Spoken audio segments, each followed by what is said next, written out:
In this video, I'm going to show you how to use cross multiplication to solve equations.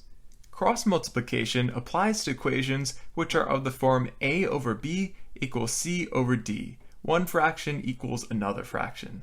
And it tells us that we can convert this equation into an equivalent equation, AD equals BC. And this is an easier equation to solve because it doesn't contain any fractions. It removes the denominators. A way to remember AD equals BC from the original form is that you can just make crosses from the numerators and denominators. Numerator A cross with denominator D, that gives us our left-hand side. And then on our right-hand side, numerator C cross with our denominator B gives us our BC. Now, before we start using cross multiplication, why does it even work in the first place?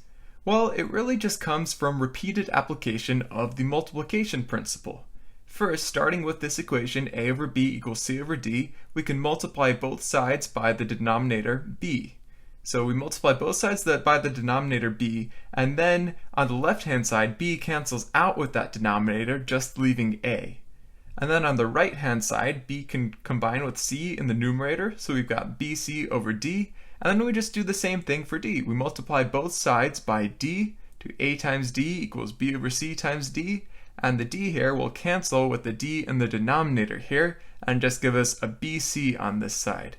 And we've got AD on the other side, so that's where our AD equals BC comes from. It's just a little shortcut to bypass all the work of applying the multiplication principle twice. But really what's going on under the hood is that you're just multiplying twice by each denominator. Let's do an example in which we actually use cross multiplication to solve an equation. So we want to solve for x, where x plus 1 over 4 equals 2 over 7. And this is in the form a over b equals c over d. A is just the numerator of the left-hand side. A is just x plus 1, b is 4, c is 2, d is 7. So that's telling us that since this is just one fraction equals another, we can use cross multiplication and cross that numerator, denominator to get AD equals BC, an equivalent equation without any fractions. So let's apply that to this equation right here. We've got x plus 1 over 4 equals 2 over 7, and we're just going to cross the left numerator and the right denominator, x plus 1 times 7, and that is equal to the left denominator times the right numerator, 4 times 2.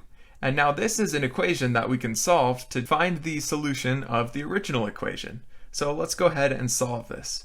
So x plus 1 times 7, we need to distribute that 7 over the x and the 1. So first of all, 7 times x, that's 7x. And then 7 times 1 is 7, so 7x plus 7 is equal to 4 times 2 is 8. So 7x plus 7 equals 8. Now we'll just go ahead and subtract 7 from both sides. So minus 7, that will cancel out this 7 here. And then we just have 7x on the left-hand side. And that's equal to 8 minus 7 is just 1. Okay, now we can divide both sides by 7 to get rid of that 7 on the x. And then we just get x equals 1/7. And there we go. We've got it. That's our solution to the original equation. Our next example is pretty similar, except now it's a bit trickier because we've got x on both sides of the equation. But the problem is still the same. We're solving for x. We've got one fraction equals another fraction. It's in the form a over b equals c over d. A is just the numerator here, 1 minus x. B is the denominator, 3. C is the numerator, 3x minus 4, and D is the denominator, -6. And using cross multiplication, we know that we can turn that equation into an equivalent equation without any fractions by just crossing the numerator denominator here and then crossing the numerator denominator here. So let's go ahead and do that. So we'll write our equation down over here, and we cross our numerator on the left times denominator on the right. We write that over here, 1 minus x times -6, and that's equal to the denominator on the left times the numerator on the right. So 3 times 3x minus 4. And now we're ready to go ahead and solve this equation. Whatever we get for the solution here will be the same as the solution to this equation. All right. So on the left-hand side, we have 1 minus x times -6, and we need to distribute this -6 to each term here. So there is -6 times 1, which is just -6.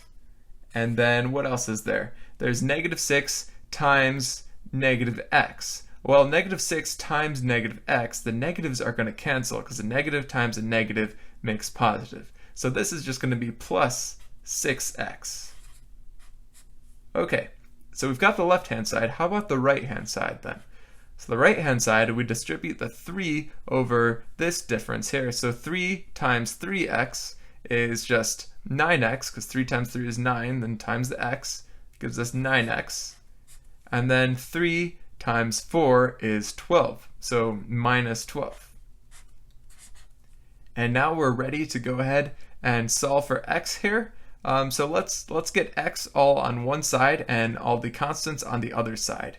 So why don't we start off, let's get x on this side over here, because that's already a big number, 9x, and we'll get the constants on this side. So let's get rid of the constants first.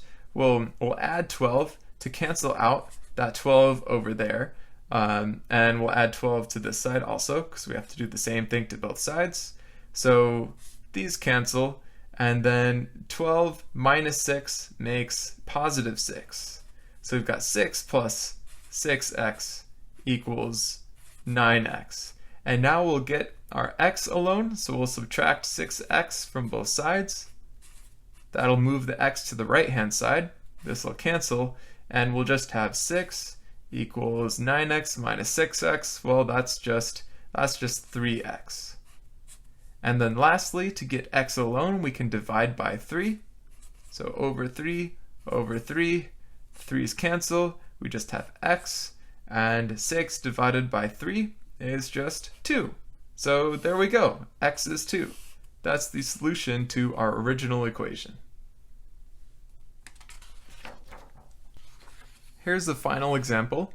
Again, we want to solve for x, and we're given an equation which involves some fractions. We've got 3x minus 1 over 5 plus 2 equals 2x over 3. And we want to use cross multiplication to simplify this problem. So can we do that? Is this equation of the form a over b equals c over d? Well, we've got a fraction here and we've got a fraction here, but there is a plus 2 here that is throwing things off. So as the equation is right now, we actually cannot use cross multiplication because the plus 2 doesn't fit the original template here. It's not just one fraction equals another fraction. There's also a plus 2. So before we use cross multiplication, we have to convert this equation into just a single fraction equals another fraction. We have to get that plus 2 to be combined into this fraction. So how can we do that? Well, we can combine this plus 2 into this fraction if we make the plus 2 have the same denominator as that fraction. That denominator is 5, so let's write 2 as some fraction over 5.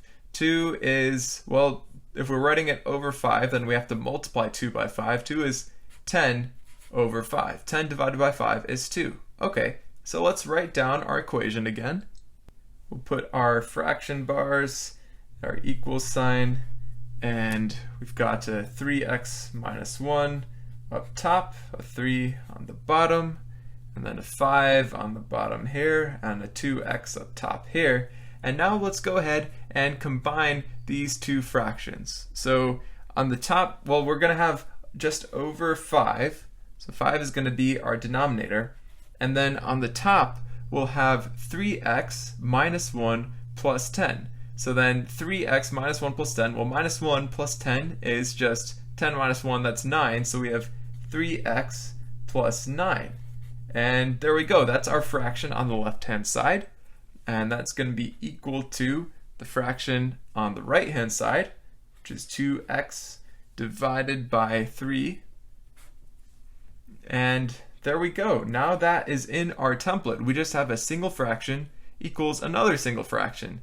3x plus 9 is our a value, and 5 is our b value, and 2x is our c value, 3 is our d value. We're good to go. We're good to go and cross multiply. So let's go ahead and write the cross-multiplied form. So numerator times denominator, 3x plus 9 times 3. Let's write that down. 3x plus 9 times 3. And that's equal to, on the other side, we've got denominator b times numerator c. So denominator 5 times numerator 2x. Alright, so now we're good to go ahead and distribute and solve. We'll go ahead and distribute. 3 times 3x is just 9x. And then 3 times 9 is just 27, so 9x plus 27. And that's equal to 5 times 2x. Well, 5 times 2 is 10, and then we've got an x, so 10x. And, well, what can we do to solve for x? We've already just got a constant on this side, so let's get the x away from that side. Get it over to the other side, subtract 9x from both sides. That'll cancel this out, and we just get 27 equals 10x minus 9x. Well, that's just x. So there we go. There is our solution to our original equation. In these examples, we focused on solving equations where there was a single variable. However, in the future, we'll also learn how to extend these techniques to solve multivariable equations for one variable in terms of all the other variables.